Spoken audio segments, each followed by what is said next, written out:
بسم اللہ الرحمن الرحیم السلام علیکم ورحمۃ اللہ وبرکاتہ اللہم صلی علی سیدنا و مولانا محمد وعلی آلہ وصحبہ وبارک وسلم رب اشرح لی صدری ویسر لی امری واحلل عقدۃ من لسانی یفقہوا قولی واجعل لی وزیرا من اہلی آمین یا رب العالمین۔ ناظرین و سامعین، آپ دیکھ رہے ہیں مفتی آن لائن اور میں ہوں مفتی سخاوت منیر نعیمی۔ میرے ساتھ موجود ہیں جناب محترم قاری عطاء المنان صاحب، ان کے ساتھ موجود ہیں جناب محترم قاری محمد ارشد تہامی صاحب۔ ہمیشہ کی طرح آپ کی خدمت میں حاضر ہیں جناب، آپ کے جمیع سوالات کے جوابات لے کر۔ پروگرام کا باقاعدہ آغاز ہم تلاوت کلام پاک سے کریں گے۔ تلاوت کلام پاک کریں گے جناب قاری عطاء المنان صاحب۔ اعوذ باللہ من الشیطان الرجیم، بسم اللہ الرحمن الرحیم۔ ومن يرغب عن ملة إبراهيم إلا من سفه نفسه ولقد اصطفيناه في الدنيا وإنه في الآخرة لمن الصالحين إذ قال له ربه أسلم قال أسلمت لرب العالمين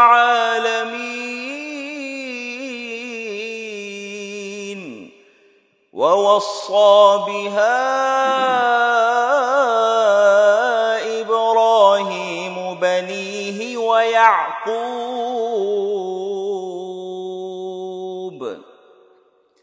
يا بني إن الله اصطفى لكم الدين فلا تموتن إلا وأنتم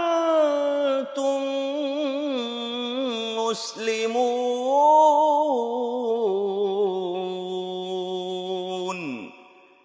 صدق اللہ العظیم۔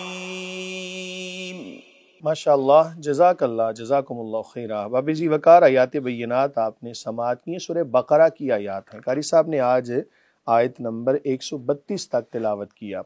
خالق کائنات نے فرمایا جس کا مفہوم ہے، اور کون روگردانی کر سکتا ہے دین ابراہیم سے بجز اس کے جس نے احمق بنا دیا ہو اپنے آپ کو، اور بے شک ہم نے چن لیا ابراہیم علیہ السلام کو دنیا میں، اور بلا شبہ وہ قیامت کے دن نیکوکاروں میں ہوں گے۔ اور یاد کرو جب فرمایا اس کو اس کے رب نے، اے ابراہیم علیہ السلام گردن جھکا دو، عرض کی میں نے اپنی گردن جھکا دی سارے جہانوں کے پروردگار کے سامنے، اور وصیت کی اسی دین کی ابراہیم علیہ السلام نے اپنے بیٹوں کو، اور یعقوب علیہ السلام نے، اے میرے بچوں بے شک اللہ نے پسند فرمایا ہے تمہارے لیے یہی دین، سو تم ہرگز نہ مرنا مگر اس حال میں کہ تم مسلمان ہو۔ باب ذی وقار پہلی آیت کے اندر یہ فرمایا گیا کہ کون روگردانی کر سکتا ہے دین ابراہیم سے۔ دین ابراہیم عین فطرت کے مطابق، اور یہ وہ دین ہے کہ جس کو تقریباً تمام ادیان جو بھی جتنے بھی اس کائنات کے اندر دین ہیں سب کے سب حضرت ابراہیم علیہ السلام کے حوالے سے بڑا اچھا نظریہ رکھتے ہیں۔ شاید کوئی کریم آقا علیہ السلام کا انکار کر دے، لیکن حضرت ابراہیم علیہ السلام کی ملت پر ہونے کا سب دعویٰ کرتے ہیں۔ یہود سے پوچھیں، وہ بھی کہتے ہیں کہ ہم حضرت ابراہیم علیہ السلام کو ماننے والے ہیں۔ اسی طرح آپ نصارہ سے پوچھیں، کوئی بھی جو ادیان ہیں جن کو کتاب ملی، جو اللہ تعالیٰ کو ماننے والے ہیں، وہ حضرت ابراہیم علیہ السلام کے حوالے سے بہت اچھا نظریہ رکھتے ہیں۔ اسی لیے فرمایا کہ کون ہے جو روگردانی کر سکتا ہے دین ابراہیم سے۔ لیکن یاد رکھیں کہ جس بندے نے اللہ تعالیٰ کے ساتھ کسی کو شریک ٹھہرایا، جس بندے نے حضور نبی کریم صلی اللہ علیہ وآلہ وسلم کے حوالے سے کوئی اچھا پہلو نہ رکھا، یا دین اسلام کے حوالے سے کوئی بھی غلط پہلو نکالا، تو اس نے یقیناً حضرت ابراہیم علیہ السلام کے دین کو بھی نہیں مانا۔ کیوں کہ حضرت ابراہیم علیہ السلام آپ کا دین ایسا ہی ہے کہ جیسا آج ہم دین اسلام پر عمل کر رہے ہیں۔ یاد رکھیں ایمانیات، میں نے یہ بات اس لیے کی کہ ایمانیات اور عبادات دو مختلف چیزیں ہوتی ہیں۔ ایمانیات وہی ہیں کہ جو حضرت سیدنا آدم علیہ السلام سے لے کر آج تک چلی آ رہی ہیں، اور عبادات میں تھوڑا بہت فرق ہو جاتا ہے۔ مثلا حضرت آدم علیہ السلام سے لے کر حضرت ابراہیم علیہ السلام تک تمام انبیاء اللہ تعالیٰ کو ایک مانتے رہے، فرشتوں کا اقرار کرتے رہے، قیامت کے حوالے سے جو بھی اسلام کے اندر نظریات ہیں، ملائکہ کے حوالے سے، مرنے کے بعد اٹھنے کا یقین، یہ ساری کی ساری اشیاء وہ ہیں کہ جن کا تعلق ایمانیات کے ساتھ ہے، عقائد کے ساتھ ہے، اور یہ اس پر ایمان لانا یہ تمام انبیاء نے اپنی امتوں کو تعلیم دی۔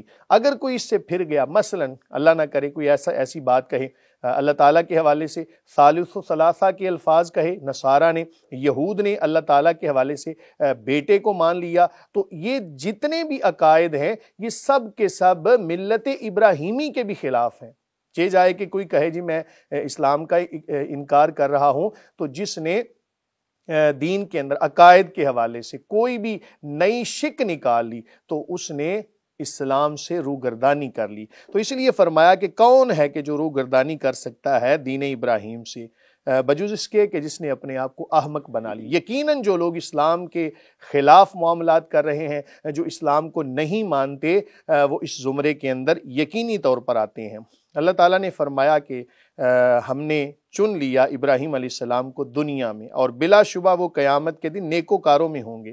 جو بھی حضرت سیدنا ابراہیم علیہ السلام کے عقائد و نظریات پر کاربند ہیں، یقیناً ان کا ساتھ حضرت سیدنا ابراہیم علیہ السلام کے ساتھ ہوگا۔ اس کے بعد فرمایا یاد کرو کہ جب فرمایا اس کے رب نے اے ابراہیم علیہ السلام اپنی گردن جھکا دو، تو حضرت ابراہیم علیہ السلام نے اپنی گردن جھکا دی، عرض کی کہ میں نے اپنی گردن جھکا دی سارے جہانوں کے پروردگار کے سامنے۔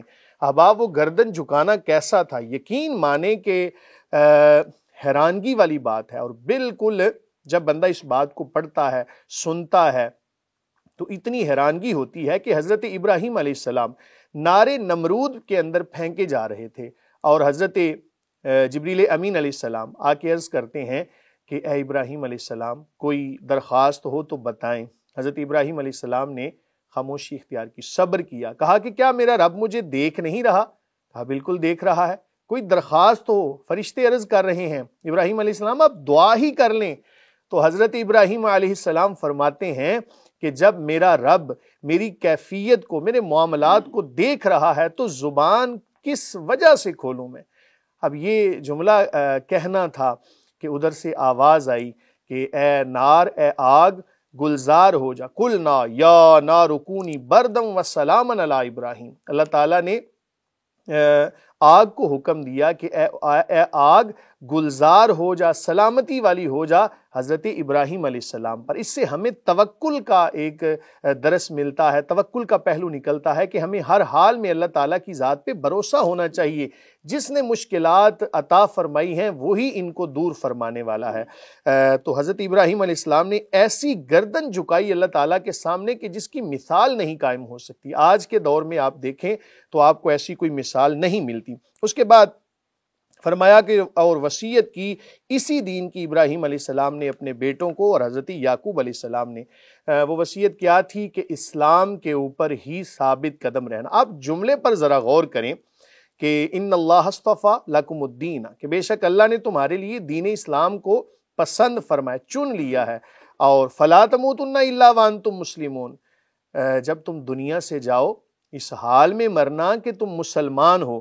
اب یہ جملہ ایسا ہے جناب کہ کسی بندے کو بتائیں اپنے دنیا سے جانے کی خبر ہے، ایک لمحے کا بھروسہ نہیں کہ کب موت آ جائے۔ یہ جملہ ایسا تھا کہ ہر لمحہ تم نے دین اسلام کے اوپر کاربند رہنا ہے، کوئی بھی ایسی گھڑی نہ ہے۔ اور ظاہر ہے کہ کسی کو موت کا تو پتہ نہیں، تو جب موت کا پتہ نہیں تو پھر ہر وقت دین اسلام کے اوپر کاربند رہنے کا حکم ہے۔ اللہ تعالیٰ کی بارگاہ میں دعا ہے کہ خالق کائنات ہمیں قرآن مجید فرقان حمید کی تعلیمات کو سمجھنے، بیان کرنے اور ان پر صحیح معنوں میں عمل کرنے کی توفیق عطا فرمائے۔ پروگرام کے اگلے مرحلے کی جانب بڑھتے ہیں جناب۔ جیسا کہ آپ جانتے ہیں ہمارا اگلا مرحلہ حمد باری تعالیٰ پر مشتمل ہوتا ہے۔ اللہ تعالیٰ کی بارگاہ میں حمد و ثنا پیش کریں گے جناب محترم قاری محمد ارشد تہامی صاحب۔ میرے مولا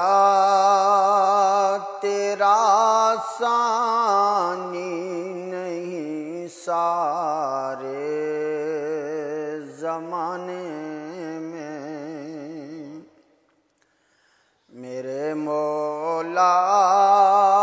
تیرا ثانی نہیں سارے زمانے میں، تو ہی ہے قادر مطلق سدا اس کارخانے میں۔ نہ تجھ کو اونگ آتی ہے، نہ تجھ کو نیند آتی ہے، نہ تجھ کو اونگ آتی ہے، نہ تجھ کو نیند آتی ہے پھر بھی مرضی تیری ساری دنیا کو سلانے میں۔ میرے مولا تیرا ثانی نہیں سارے زمانے میں، سبھی سوتے سے اٹھتے ہی تیری تسبیح کرتے ہیں، سبھی سوتے سے اٹھتے ہی تیری تسبیح کرتے ہیں، ہے کیسی پر اثر دعوت مؤذن کے جگانے میں، ہے کیسی پر اثر دعوت مؤذن کے جگانے میں۔ تیری حمد و ثنا کرتے ہیں طائر اپنی بولی میں، تیری حمد و ثنا کرتے ہیں طائر اپنی بولی میں، کہ تو ہی تو کے گن گاتے سب اپنے چہانے میں، کہ تو ہی تو کے گن گاتے سب اپنے چہانے میں، ہے کرتے رات دن تیری بغاوت ہیں تیرے بندے، ہے کرتے رات دن تیری بغاوت ہیں تیرے بندے، لگا ہے پھر بھی تو سب کو جہنم سے چھڑانے میں، میرے مولا تیرا ثانی نہیں سارے زمانے میں، تو ہی ہے قادر مطلق سدا اس کارخانے میں۔